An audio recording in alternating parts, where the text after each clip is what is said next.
Hello. Recently, I know many of you have had the opportunity to see an RFP that had been initiated regarding the project pipeline for Madagascar. Today, we're going to have a brief discussion answering questions that may be pertinent to this particular RFP. I have with me Barbara Dadirai Ngwena. She is my business partner and close friend. We are working very closely to be able to introduce this project, but to also address these questions that I know many of you may have. And so, Barbara, I would want to have you tell everyone a little bit about yourself and how this project came to be. Alrighty. Thank you so much, Charles. It's a pleasure to be in this space with you, as always. My name is Barbara Dadirai Ngwena, as you already heard from Charles. I've been, here in the U.S. since 2002. So originally from Zimbabwe, started my journey here in the U.S. as a social worker, and then now becoming an entrepreneur. The reason why I took that route, I saw many opportunities that were, happening between, Africa is the continent of Africa, with a lot of investors who wanted to come and invest in Africa. And so that became the birthing stone for Biz Global Group, which is a company that focuses on connecting businesses and investors together and making sure that we provide, from start to end, the support businesses and investors the information and support they need to make sure that you reach the successes you need, or the capacities that you need for your companies. And fast forward, Charles and I, we got connected through many different business endeavors that we cross path on, and we formed a company that now forms the basis of our combined experience to bring some of these opportunities that we're going to be talking about. So Biz Global and our associates, who are Ngwena, Johnson and Associates, so which is the company that is working with us with the opportunities that have been presented to both of us as a mandate through a lot of partnerships that we've built over time with many investors here in the US. Thank you, Barbara. And just to jump right into the framework of everything that has been going on, and to help everyone understand a little bit more about the projects, can you address the fact that many individuals have asked, what is the Madagascar projects pipeline, and why is it such a big deal? Yes, oh my gosh, great question. What is the Madagascar project? So basically, some of you might not be aware, Madagascar went through a transition of obviously leadership. And so this was last year, it was very quiet. And a lot of you might not even know where Madagascar is. It's definitely an island in Africa, between Asia and Mozambique, if you're familiar with maps. And this is going to give you some homework as well to look at where Madagascar is. And so because of that transition, the new president wanted to make sure, he provided things that the prior government had not provided to its people. And so, having said that, through our partnership with investors that we work with, that opportunity was presented to them to say, hey, we are not going to do your typical bids for contractors to come in and do work, but we are receiving funding to do this work. So we would like to engage your services so that you help us bring this support to the country, build on our economy, build on our infrastructure, build on so many different aspects in the whole country. Mind you, we are talking about a country that's almost 35 million people in terms of population. And so our partners, our investor partners, approached the Biz Global and knew the history that we have in terms of understanding the terrain of Africa, And the team is comprised of Americans, some French, and so on. So they knew they wanted to work with trusted providers, that they've worked with, and so it's an honor for us, Biz Global and our associates, Ngwena, Johnson, and Associates, to actually have this mandate to be able to say, hey, there's an opportunity that is there, and would like to be able to say, we help those contractors that we will identify along the process to make sure that they get these opportunities, because opportunities like these don't come to our doorstep, every day. And so for us, seeing how the process is done from start to end, it's an exciting process, and sometimes it might look too good to be true, and maybe so it might be, but it's an opportunity that I will encourage contractors that are qualified to really reach out and take a chance at this amazing and unique opportunity. And so I'm excited, and I know my partner Charles is also excited about this opportunity that we just received from our partners.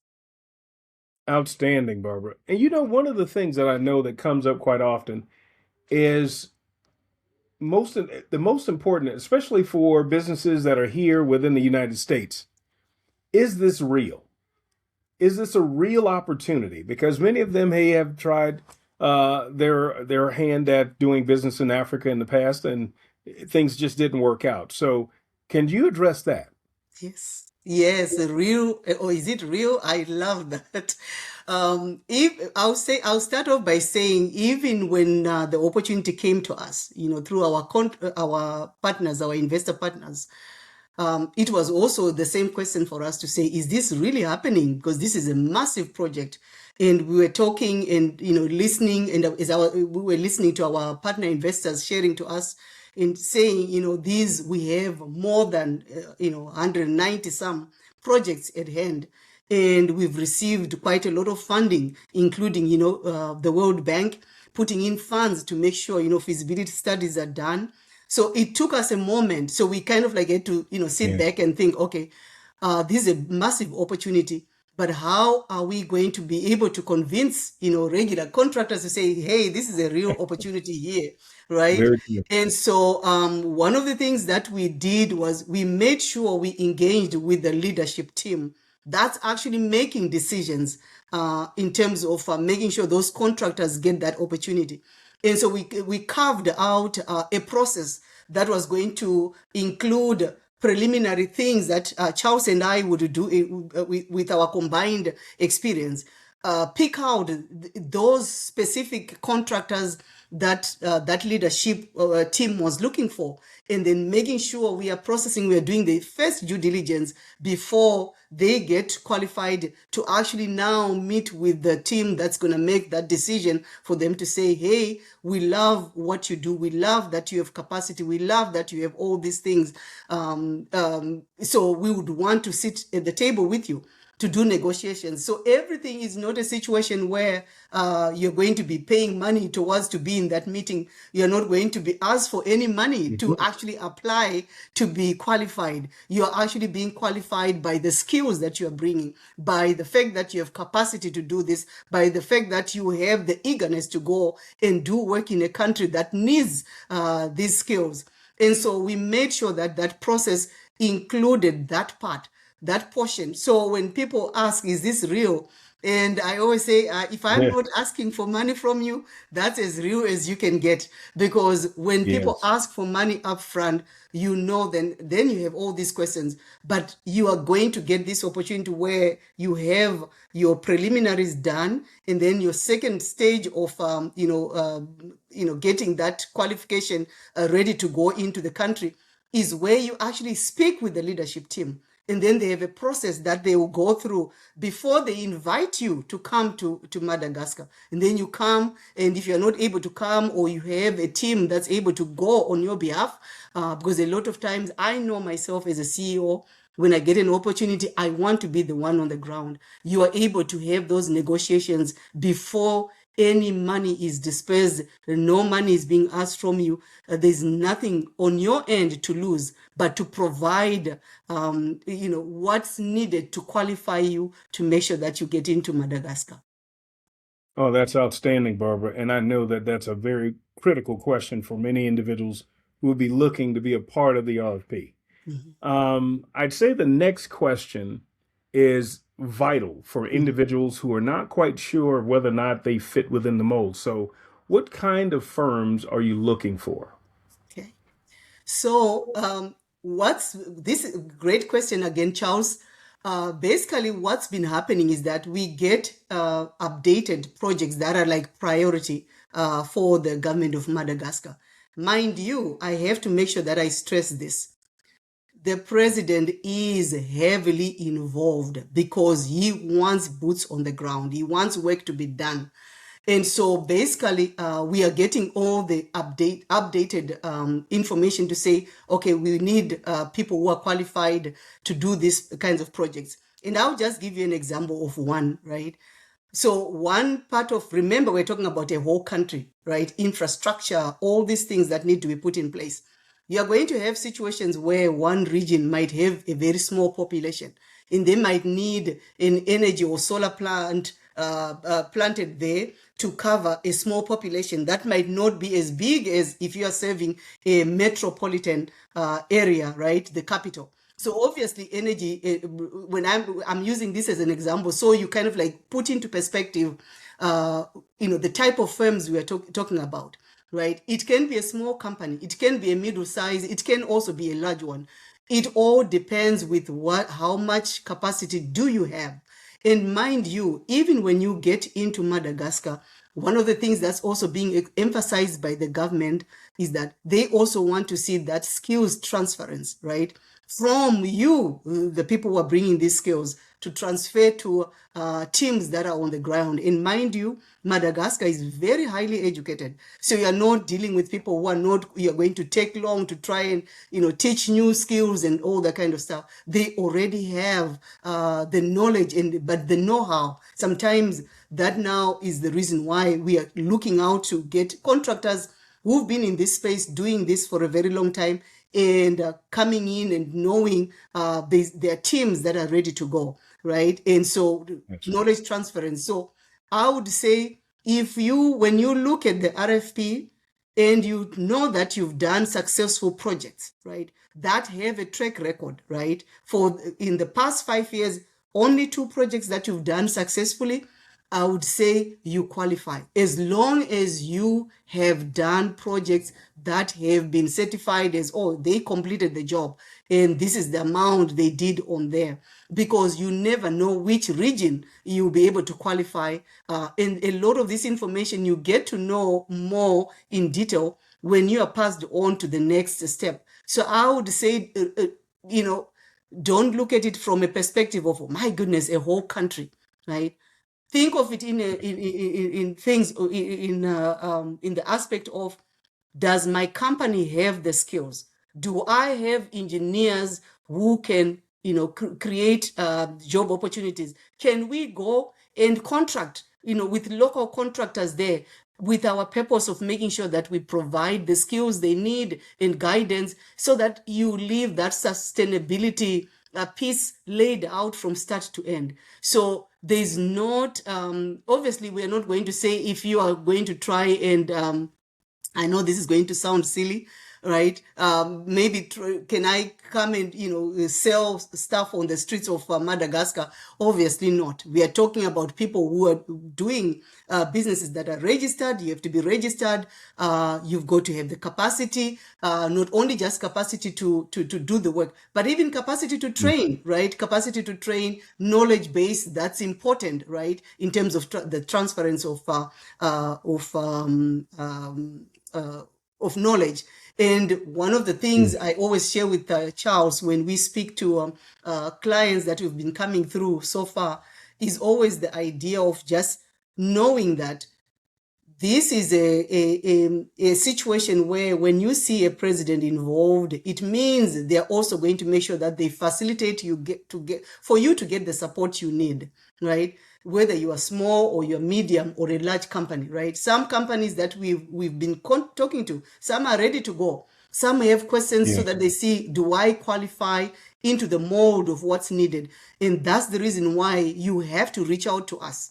You have to reach out to us so we can have that one-on-one and explain for you, right? Because you might have questions that might not fit into the questions that we are asking for, but you can actually reach out to us and we can, do a 30-minute call to just kind of like run down some of the things. And we are able, the two of us, Charles and I, we are able to decipher, whether your company, is qualified or not for it. Yes. So at least at least I tried. There's nothing like losing an opportunity by virtue of thinking, oh, I'm too small to be going into Madagascar. I'm too, I don't have this, the team to do that. But do you have the capacity to educate? Do you have the capacity to partner, right, with other contractors? Can I go into a consortium with other contractors and we do a consortium and bring those services? You still can. So there are many different ways to qualify for this. So allow us to give you that process, to help you with that process, so you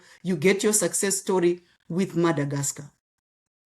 That is an outstanding response, Barbara, and especially for those organizations that are, or individuals. If you're a solopreneur, if you're a small business, if you're too small, then the opportunities for consortiums are eligible for you, and also in opportunities where you might be working in a small community as opposed to a much larger region. So thank you for that, Barbara.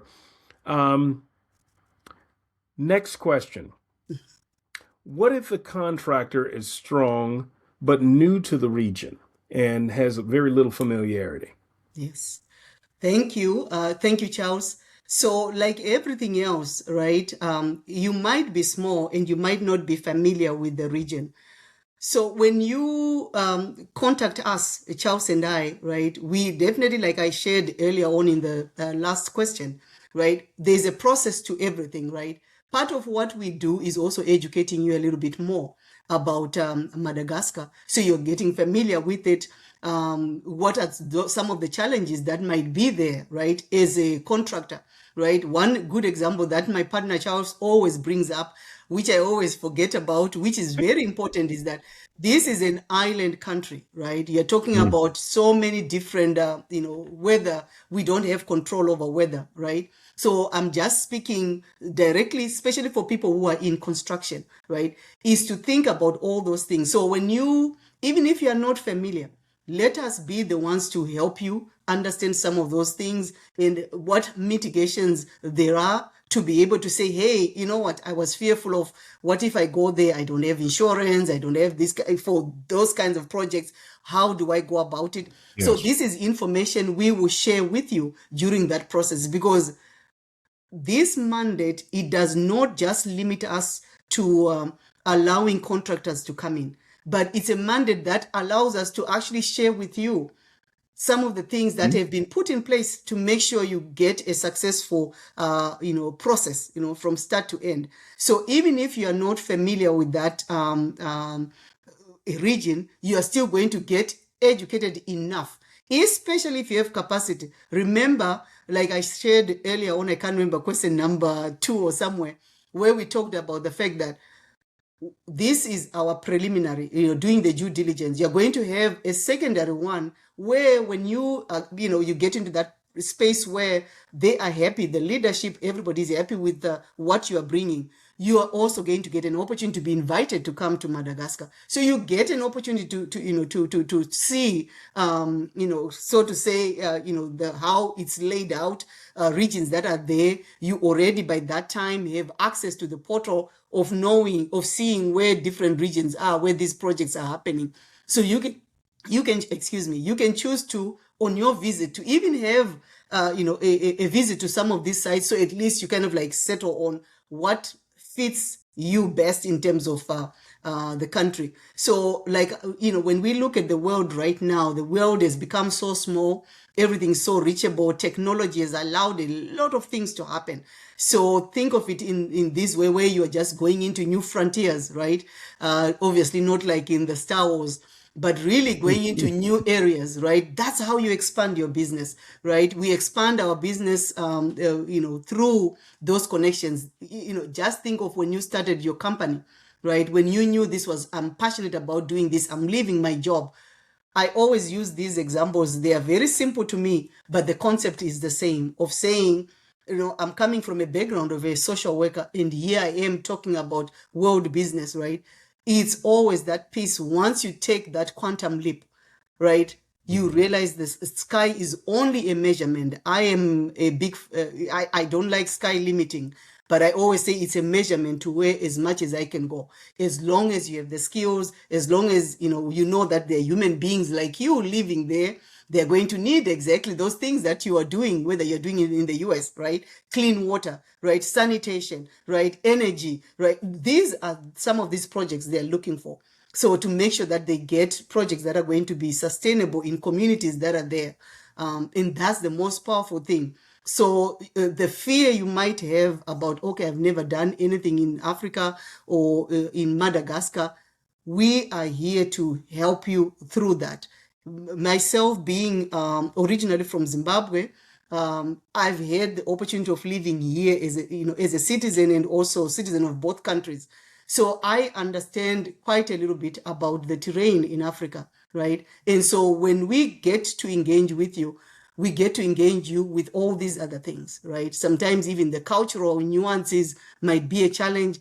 Our job is also to make sure that we are kind of like bringing all that education to you, because at the end of the day, we want you to be successful when you get to Madagascar. And so far, there've been so many great reports coming out of there for projects that have, started work there. So, because there are French companies, there are European companies, other European companies that are already there. So this is an opportunity where you're not going to be alone. You're not going to not be supported. You're going to have that support you need, to make sure that you get the success you need.